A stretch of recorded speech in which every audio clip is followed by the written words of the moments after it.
Stoicism teaches us to be unshaken, calm in the chaos, and honestly, there's real power in that. But it also tricks us, and not into some dramatic conspiracy kind of way. I'm talking about something subtle, something that happens when you take an idea that's supposed to help and turn it into armor. It's not logic versus emotion. Emotions aren't irrational, they are instinctual. They're signals, invitations, sometimes even paths to discovery, if you feel them and follow up on them. But when we're told to change or reframe our natural instinctual feelings, that's where it all starts to unravel. This isn't a takedown of Stoicism, it's an analysis.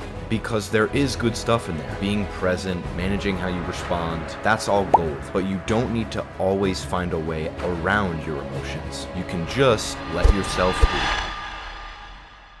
Stoicism came from a different time, a brutal one. You had to stay in a calm, composed, maybe even cold emotional state because you couldn't afford to not. Survival meant staying numb. But in today's world, where everything is labeled, categorized, diagnosed, Stoicism can feel like a safe place. Because here's the truth no one talks about. The world loves labels. You're not just feeling sad, now you're a sad person. You don't just have moments of worry, now you have anxiety, like you caught a disease. So yeah, I get it. Wanting to be purely rational makes sense. Detached, controlled, it feels like the only way from escaping being broken or overwhelmed. But here's the shift no one offers. You can just say, I'm experiencing anxiety, or I'm experiencing this emotion. That small shift is where freedom begins.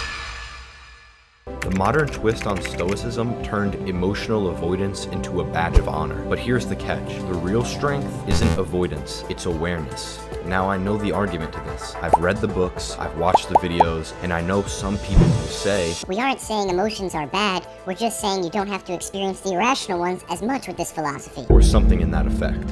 However, emotions aren't flaws, they're features. They're not irrational objects to suppress or work around. They're instincts, ancient tools that help us survive. Stoicism is inherently categorizing emotions into good, rational, versus bad, irrational, whether that's the philosophy's goal or not. And when you stop fighting them, when you feel, investigate, express, and welcome with open arms, you start uncovering things, real things, stuff that was buried under there all along under that control. On the topic of control, Stoicism has been simply defined by modern-day advocates such as Ryan Holiday as the dichotomy of control. This dichotomy of control, trying to fit things into what you do control or don't control, is in and of itself a form of control. By you trying to categorize things in your life into things you don't control and things you can control, you're attempting to clutch onto any power that you might have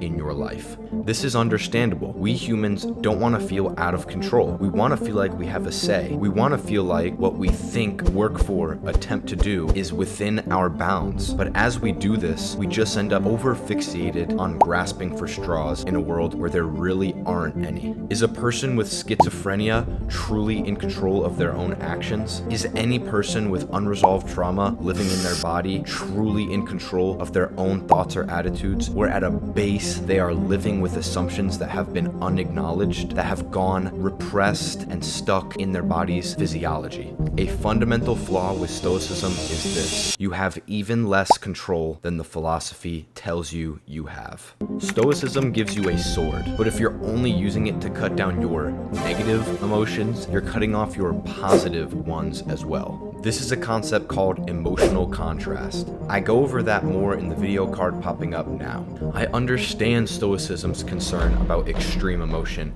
and why we would want to believe emotions don't have control over you, but that concept is a fallacy. Stoics, remember this: that which you try to control has control over you. If you've ever felt too emotional, too soft, not stoic enough, you're not broken, you're just human. I know it's easier said than done, but letting go happens when we stop trying to find a way to do and start letting ourselves be. Stop trying to do being. Stop trying to do to manage your emotions. Maybe you don't need another reframe, YouTube video, book, or philosophy to fix yourself. Maybe you just need permission to feel what you feel.